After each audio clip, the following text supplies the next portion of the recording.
Hi friends, అందరికీ దేవుని నామంలో శుభములు. ఈరోజు ఒక చిన్న టాపిక్ చెప్పాలనుకుంటున్నా ఫ్రెండ్స్. ఆ, ఏంటంటే మనం పొద్దున్న లేచినప్పటి నుంచి మన పని పాటల్లో మనం బిజీగా అయిపోతుంటాం. జాబ్ చేసేవాళ్ళైతే మార్నింగ్ షిఫ్ట్, ఈవినింగ్ షిఫ్ట్ లేదా జనరల్ షిఫ్ట్లు ఉంటాయి కాబట్టి ఎవరి డ్యూటీ వాళ్ళకి వెళ్ళిపోతుంటారు. కానీ చాలామంది ప్రేయర్ చేసుకుంటారు, బైబిల్ చదువుతుంటారు, కానీ పాటిస్తున్నారు అనేది ఒక ఇంపార్టెంట్. ఎందుకంటే పాటించడం అంటే మనం ఏమనుకుంటాం అంటే నేను ఏం తప్పు చేస్తున్నా అని మనం అనుకుంటాం.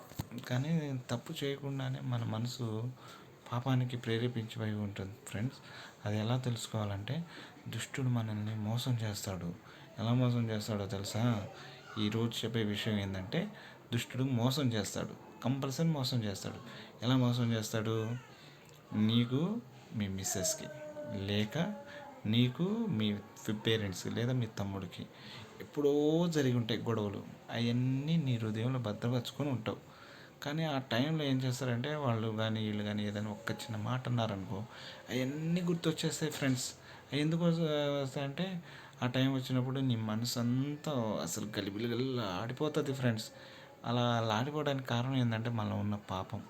కాబట్టి ఫ్రెండ్స్, నేను ఏమంటున్నానంటే మనల్ని తల్లిదండ్రులు, భార్య కంటే ఎక్కువగా ప్రేమించేది ఎవరో తెలుసా? మన యేసయ్య మాత్రమే. కాబట్టి ఆ ప్రేమకి మనం కృతజ్ఞత చూపిస్తే చాలు ఫ్రెండ్స్. మనం ఏమనుకుంటే అది సాధిస్తాం. అది ఖచ్చితంగా ఫ్రెండ్స్. ఈ డబ్బు, గోల్డ్, ఇంకా ఏదైనా పక్కన వెళ్ళిపోవాల్సిందే. ఎందుకంటే ఇవన్నీ ఈరోజు ఉంటాయి, రేపు పోతాయి. మోసం చేస్తారు, దౌర్జన్యం చేసి లాక్కుంటారు, కావాలంటే మనుషులను చంపే రోజులు కూడా ఇవి. కాబట్టి ఫ్రెండ్స్, నేను ఏమంటున్నానంటే ఇక్కడ బతికని రోజులు దేవుణ్ణి మాత్రం విడిచిపెట్టద్దు. దేవుణ్ణి రోజు థ్యాంక్స్ గివింగ్ చెప్పండి, రోజు ప్రేయర్ చేసుకోండి.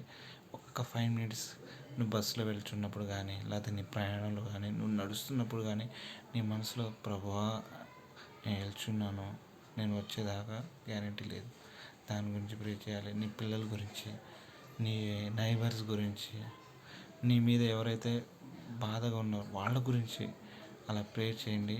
ఖచ్చితంగా దేవుడు దీవిస్తాడు ఫ్రెండ్స్.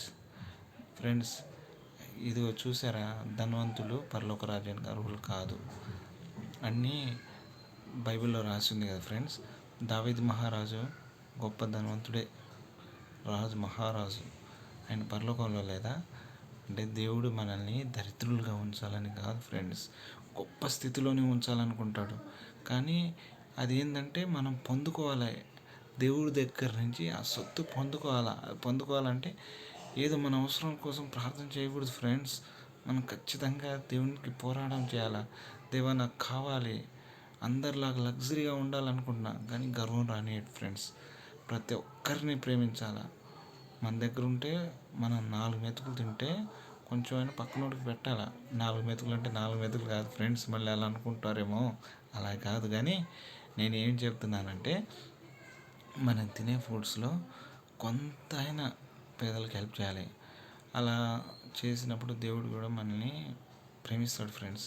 అంటే అలా చేయకపోతే ప్రేమించడానికి కాదు ఫ్రెండ్స్, కానీ ఖచ్చితంగా దేవుడు కనికరం ఉంటుంది మన మీద. ఇంకోటి ఏంటంటే మెయిన్ థింగ్ ఏంటంటే ఫ్రెండ్స్, ప్రతిరోజు ఒక్క 5 సెంటెన్స్ అయినా బైబిల్ చదవండి. బైబిల్ చదివితే కదా దేవుడు మనతో మాట్లాడి తెలుసుకునేది. బైబిల్ చదవకపోతే నాకు తెలియదు, నీకు తెలియదు ఫ్రెండ్స్. అందుకనే బైబిల్ చదవండి. అది కూడా ఏదో చదవాలని చదవద్దు ఫ్రెండ్స్. దేవుడు ఈరోజు నాకు ఏమి ఇస్తున్నాడు, ఏం మాట్లాడుతున్నాడు అనే ఆలోచనతో చదవండి ఫ్రెండ్స్. నిజంగా దేవునికి లోబడి ఉండండి ఫ్రెండ్స్. ఖచ్చితంగా మీరు అనుకున్న అన్నీ సాధిస్తారు. ఈ లోకంలో ఏదైనా సాధిస్తామంటే అది దేవుని కృపను బట్టే సాధిస్తాం. అది ఈజీగా రాదు. కొందరికి వస్తాయేమో అదృష్టం బట్టి, కానీ అది నిలుపుకోలేరు ఫ్రెండ్స్. నీకు అది తెలుసలేదు. నాయకత్వం రావడం కాదు గొప్ప, దాన్ని నిలబెట్టుకోవాలా. నిలబెట్టుకున్నప్పుడే వాడు స్వతంత్రుడు అయి ఉంటాడు. కాబట్టి నాయకుడు అవ్వాలి లేదా 10 మందిని నన్ను గుర్తించాలంటే నువ్వు 10 మంది మనసును ఎరగాల.